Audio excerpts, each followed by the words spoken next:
Day 2.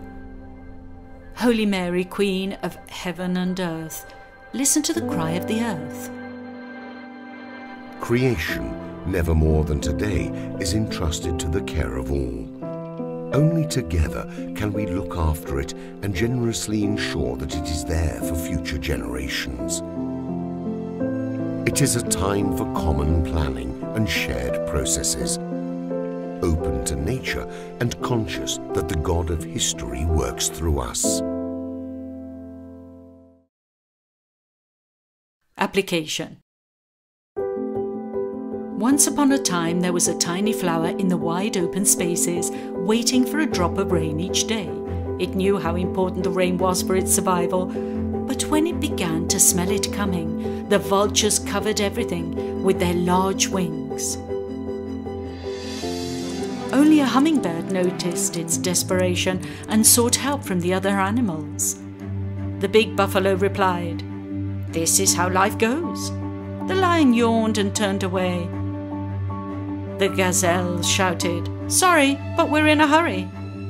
The hummingbird was disheartened. What could it do, the smallest of all the birds? It went up to a large anthill and told the ants the flower's sad story. Without saying anything, these little creatures formed a long chain, looked for blades of grass and small leaves, all wet with dew, and one after the other, they brought the droplets of water to the roots of the little flower. The day after, the flower regained strength and colour, shining in its corner of the wilderness.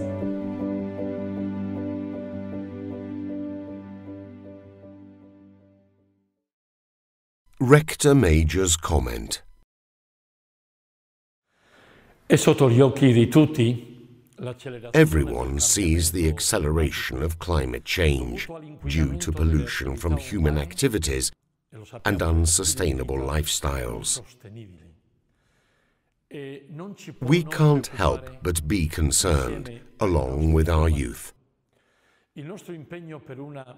Our commitment to an integral human ecology stems from the human and Christian conviction that everything is connected.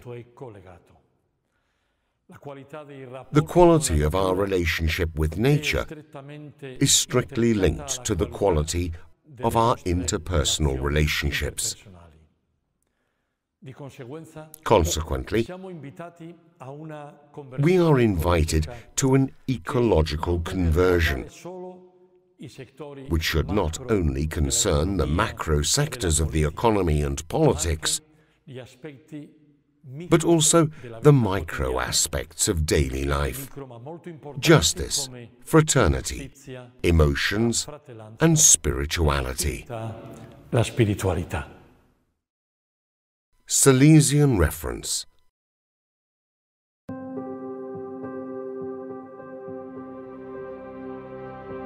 The fresh yet harsh nature of the fields, where as a boy he used to do somersaults, remained forever in Don Bosco's mind.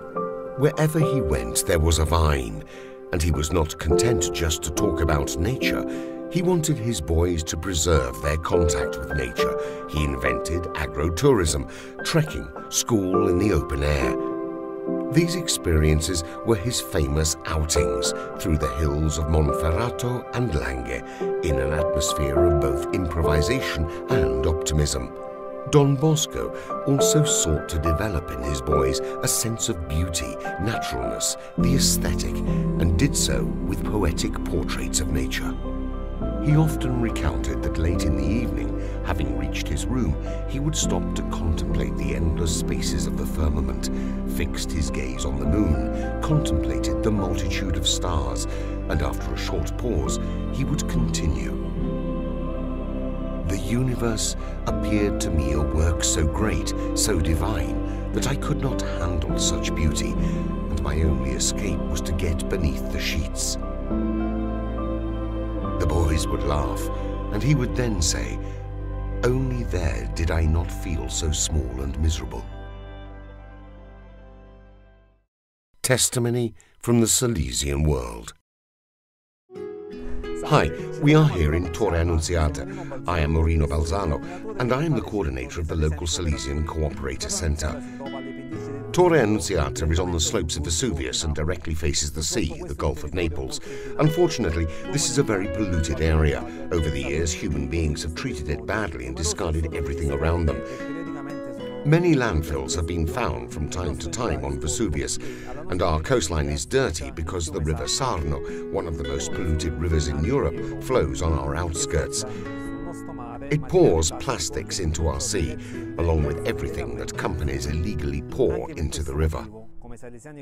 This is another reason why, as Silesian cooperators, moved by love for creation and in particular for ecology, we have recently been engaged in clean-up activities in our area, together with other groups.